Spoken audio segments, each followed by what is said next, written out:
दोस्तों नमस्कार, स्वागत है आप सभी का आपके अपने YouTube चैनल महेश हुंडा टेक्निकल पर।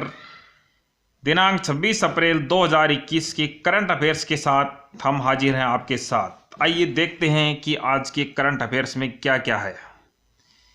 पहला प्रश्न है, किस राज्य सरकार ने कोरोना वायरस के मद्देनजर सिगरेट, बीड़ी, गुटखा, जर्दा, सुपारी, हुक्का, ई हुक्का, ही सिगरेट समेत सभी तंबाकू पदार्थों के उपयोग और बिक्री पर रोक लगा दी है? ऑप्शन है बिहार, झारखंड, गुजरात, पंजाब। तो इसका सही उत्तर है झारखंड। झारखंड सरकार ने तमाम तरह के तंबाकू उत्पादों की बिक्री पर प्रतिबंध लगा दिया है। सरकार के अनुसार पान मसाला, खैनी, जर्दा और गुटखा खाकर यहाँ वहाँ थूकने वाले से कोरोना वायरस फैलने का खतरा बढ़ता है। सार्वजनिक स्थानों पर तंबाकू पदार्थों के सेवन पर प्रतिबंध। किस संस्था के अनुसार कोविड-19 की वजह से आर्थिक क्षेत्र में आई गिरावट इस वर्ष में दुनिया में तीव्र खाद्य असुरक्षा का सामना करने वाले लोगों की संख्या लगभग दोगुनी हो सकती है? ऑप्शन है संयुक्त राष्ट्र, विश्व बैंक, विश्व व्यापार संगठन और विश्व स्वास्थ्य संगठन। तो इसका सही उत्तर होगा संयुक्त राष्ट्र जो संस्था है उसने कहा है कि भूखमरी महामारी बनने के कगार पर पहुंच चुकी है। कोरोना वायरस पूरी दुनिया पर चौतरफा संकट मार कर रहा है। संक्रमण के कारण दुनिया भर में लोग बीमार पड़ रहे हैं और विश्व खाद्य कार्यक्रम का अनुमान है कि पेट भर भोजन नहीं पाने वालों की संख्या 2020 में जो बढ़कर 26.5 करोड़ हो सकती है, जो 2019 में 13.5 करोड़ थी। चलिए चलते हैं अगले प्रश्न की ओर। हरियाणा के मुख्यमंत्री मनोहर लाल खट्टर ने बताया है कि कोरोना वायरस महामारी के बीच राज्य में रिपोर्टिंग करने वाले सभी पत्रकारों को कितने लाख रुपए का बीमा देगी? 20 लाख, 15 लाख, 10 लाख, 12 लाख। तो इसका सही उत्तर है ऑप्शन सी, 10 लाख रुपए का जो बीमा है हरियाणा सरकार ने कोरोना वायरस महामारी के दौरान रिपोर्टिंग करने वाले पत्रकारों को देने का निर्णय लिया है।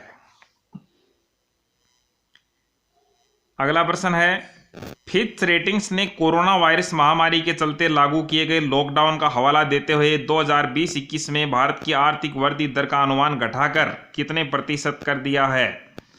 0.8, 1.5, 2.5 और 1.9। तो इसका सही उत्तर है ऑप्शन ए, 0.8%। कोरोना वायरस महामारी के चलते लागू किए गए लॉकडाउन और वैश्विक आर्थिक मंदी के कारण ऐसा किया गया है। फिच रेटिंग्स ने कहा है कि भारत की सकल घरेलू उत्पाद की वृद्धि दर जीडीपी है अप्रैल 2020 से मार्च 2021 के दौरान 0.8% तक रह जाएगी, जबकि बीते वर्ष के अंदर यह आंकड़ा 4.9% था।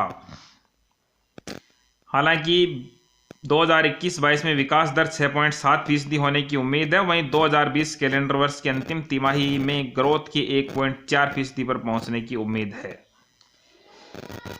नेक्स्ट, हाल ही में सीमा सड़क संगठन ने किस राज्य के ऊपरी सुबनसिरी जिले में सुबनसिरी नदी के ऊपर दापोरिजो में 430 फीट लंबे बेली पुल का उन्नयन किया है? ऑप्शन है मध्य प्रदेश, अरुणाचल प्रदेश, हिमाचल प्रदेश, पंजाब। तो इसका सही उत्तर है ऑप्शन बी, अरुणाचल प्रदेश।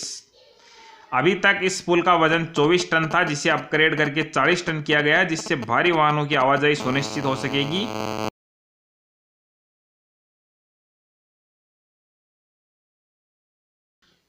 ये पुल लगभग आसपास के 451 गांवों में वस्तुओं की आपूर्ति सुनिश्चित करने में मदद करेगा। ये पुल सुबनसिरी नदी पर बने 2 पुलों में से एक है, जो अरुणाचल प्रदेश के दापोरिजो क्षेत्र को शेष राज्य से जोड़ता है। केंद्रीय वित्त मंत्री ने 20 अप्रैल 2020 को नई दिल्ली में वीडियो कॉन्फ्रेंस के माध्यम से किस बैंक के बोर्ड ऑफ गवर्नर्स की 5वीं वार्षिक बैठक में भाग लिया? न्यू डेवलपमेंट बैंक, एशियाई विकास बैंक, विश्व बैंक, सिटी बैंक। सही ऑप्शन है ए, न्यू डेवलपमेंट बैंक। इस बैठक में भारतीय वित्त मंत्री ने एक विश्वसनीय वैश्विक वित्तीय संस्थान के रूप में न्यू डेवलपमेंट बैंक द्वारा किए जा रहे प्रयासों की सराहना की और इसको ब्रिक्स के सदस्य देश कौन कौन से हैं, ब्राजील, रूस, भारत, चीन और दक्षिण अफ्रीका द्वारा वर्ष 2014 में स्थापित किया गया था। इसका उद्देश्य ब्रिक्स और अन्य उभरती बाजार अर्थव्यवस्थाओं और विकासशील देशों में दुनिया ढांचे और सतत विकास परियोजनाओं के लिए व्यापक संसाधन जुटाना है। न्यू डेवलपमेंट बैंक के बोर्ड ऑफ गवर्नर्स की पहली वार्षिक बैठक वर्ष 2016 में चीन के शंघाई शहर में आयोजित की गई थी। डीबीटी ने कितनी कंपनियों को चुना है जिन्हें कोविड-19 का टीका विकसित करने के लिए धन मुहैया कराया जाएगा? ऑप्शन है 4, 5, 8, 3। तो इसका सही उत्तर है ऑप्शन डी, 3 जो कंपनियां हैं उसके लिए धन मुहैया कराया जाएगा। उन 3 कंपनियों के नाम हैं Cadila health care limited, Bharat biotech international limited और serum institute of India private limited शामिल है। ये 3 कंपनियों के नाम। डीबीटी ने कोविड-19 के टीके को विकसित करने के लिए केंद्रीय समन्वय एजेंसी नामित किए। इसके अलावा जांच और इलाज के तरीके निकालने के 13 अन्य प्रस्ताव भी मिले हैं। तो ये 3 कंपनियों के नाम आपको याद रखने हैं। ये काफी इंपॉर्टेंट प्रश्न है। हाल ही में गोदावरी नदी घाटी क्षेत्र में निवास करने वाली आदिवासी आबादी के बीच कोविड-19 परीक्षण करने के लिए किस राज्य सरकार को निर्देश देने के लिए सर्वोच्च न्यायालय में एक याचिका दायर की गई है? ऑप्शन है बिहार, आंध्र प्रदेश, उत्तर प्रदेश, तमिलनाडु। तो इसका सही उत्तर है ऑप्शन बी, आंध्र प्रदेश। याचिका में कहा गया है कि गोदावरी नदी घाटी क्षेत्र जहां आदिवासी आबादी निवास कर रही है पोलावरम सिंचाई परियोजना वाले क्षेत्र के नजदीक है। इससे आंध्र प्रदेश, तेलंगाना, उड़ीसा और छत्तीसगढ़ तक विस्तारित है। यह महाराष्ट्र के नासिक जिले में पश्चिमी घाट की ढाल से निकलती है और इसकी लंबाई है वो लगभग 1500 किलोमीटर है। हाल ही में भारत की किस अग्रणी दोपहिया कंपनी ने यूनाइटेड किंगडम की 122 साल पुरानी मोटरसाइकिल कंपनी नॉर्टन का अधिग्रहण कर लिया है? TVS, Yamaha, Bajaj, Honda.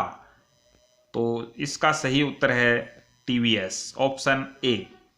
देश की बड़ी 2 व्हीलर कंपनी टीवीएस मोटर ने ब्रिटेन की 122 साल पुरानी कंपनी को 153 करोड़ रुपए में खरीद लिया है।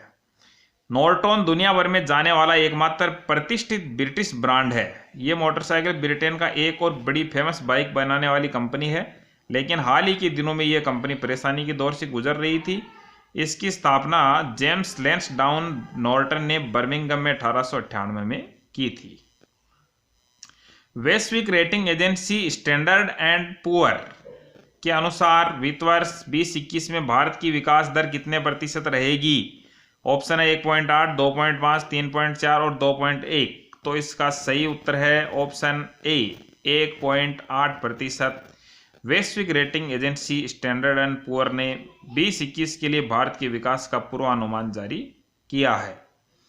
कोरोना वायरस का प्रकोप अभी चरम बिंदु तक नहीं पहुंचा और यह कई अन्य देशों की तुलना में थोड़ी देर बाद होने की उम्मीद है। भारत के जीडीपी विकास अनुमान को 3.5% के पिछले अनुमान से 1.8% तक वो घटा दिया गया। तो ये आज के दिनांक 26 अप्रैल के करंट जीके के 10 अति महत्वपूर्ण प्रश्न आपने अभी व्याख्या सहित सुने हैं।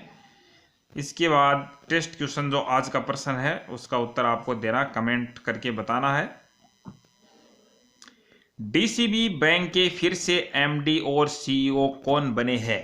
यह है आज का प्रश्न। डीसीबी बैंक के फिर से एमडी और सीईओ कौन बने हैं?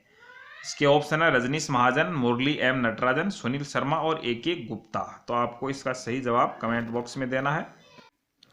हमारे YouTube चैनल को सब्सक्राइब करने के लिए आप स्क्रीन पर दिख रहे राइट हैंड कॉर्नर में प्रोफाइल चित्र जो तीर के निशान के नीचे है उस पर क्लिक करें और क्लिक करने के पश्चात लाल रंग का सब्सक्राइब बटन जरूर दबाएं।